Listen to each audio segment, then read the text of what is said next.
अब next question देखते हैं। इसमें कह रहा है two large plane parallel conducting plates are kept 10 centimetre apart as shown in figure. ये दोनों प्लेट्स हैं, 10 सेंटीमीटर की दूरी पर रखी गई हैं। The potential difference between them is V. इनके बीच में जो पोटेंशियल डिफरेंस है वो वी है। The potential difference between the points A and B as shown in the figure is. अब ए और बी के बीच में पोटेंशियल डिफरेंस बताना है। चूँकि दो पैरेलल कंडक्टिंग प्लेट्स हैं, इनकी वजह से इलेक्ट्रिक फील्ड होगी वो हॉरिजॉन्टल साइड में होगी, बिल्कुल हॉरिजॉन्टल यानी कि इनके परपेंडिकुलर होगी। तो जो पोटेंशियल डिफरेंस में जो अंतर आएगा, यानी कि जो पोटेंशियल डिफरेंस आएगा वो इलेक्ट्रिक फील्ड की डायरेक्शन में चलने पर ही आता है।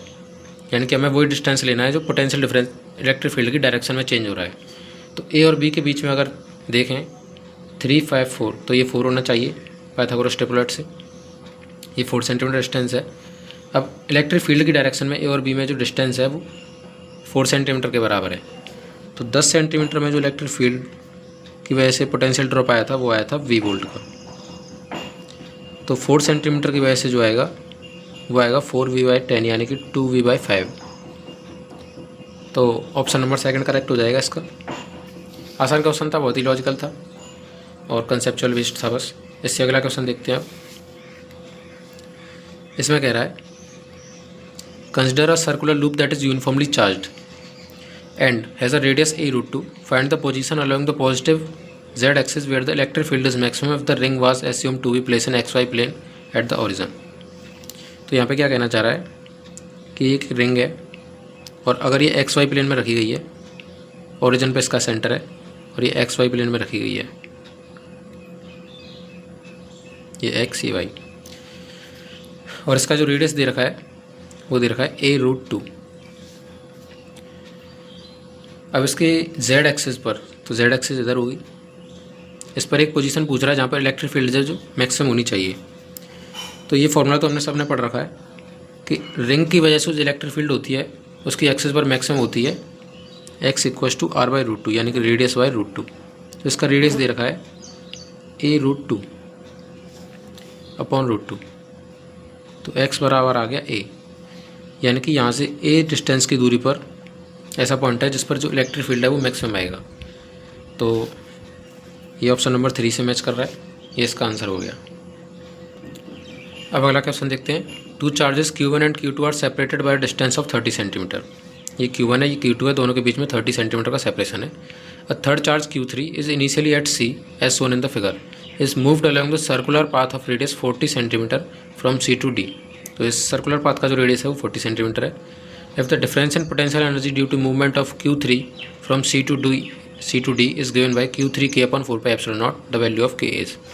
तो यहाँ से यहाँ जब इसको लाया जाएगा तो पोटेंशियल एनर्जी में एक चेंज आएगा, वो चेंज हमें दे रखा है Q3k/4πε0। तो पहले हम चेंज निकाल लेते हैं कितना है। तो change in potential energy delta U equals to potential energy final minus potential energy initial. तो जब चार्ज यहाँ पे आ जाएगा तब इसकी पोटेंशियल एनर्जी होगी तीनों चार्ज की, पहले Q1 और Q2 के बीच की अपॉन 30 सेंटीमीटर यानी 0.3 मीटर, प्लस Q2 और Q3 के बीच की K Q2 Q3। अब इनके बीच में जो सेपरेशन है वो 10 सेंटीमीटर रह जाएगा क्योंकि ये पूरा 40 सेंटीमीटर है। तो Q2 और Q3 के बीच में 10 सेंटीमीटर का सेपरेशन होगा और Q1 और Q3 के बीच में 40 सेंटीमीटर का। तो ये पोटेंशियल एनर्जी फाइनल हो गई, इसमें से माइनस करना है पोटेंशियल एनर्जी इनिशियल। तो इस केस की यानी कि K Q1 Q2 by 0.3 plus K Q2 Q3। Q2 और Q3 के बीच में जो सेपरेशन है वो पाइथागोरस थ्योरम लगाएंगे तो ये 50 सेंटीमीटर आएगा यानी कि 0.5 मीटर, प्लस अब Q1 और Q3 के बीच में जो सेपरेशन है वो 40 सेंटीमीटर यानी 0.4। तो यहाँ से ये कट जाएगा और ये भी कट जाएगा। तो इसका आंसर आएगा K Q2 Q3। अच्छा, ये जो K लिया है वो 1/4πε0 है।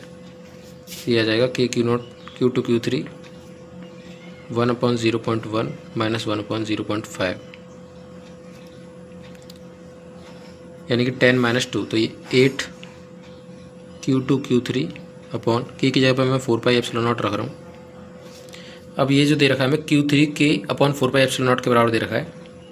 तो यहाँ से जो K की वैल्यू आ रही है वो आ रही है 8 Q2 यानी कि ऑप्शन नंबर 1 इसका करेक्ट आंसर हो जाएगा। सिंपल क्वेश्चन था ये भी।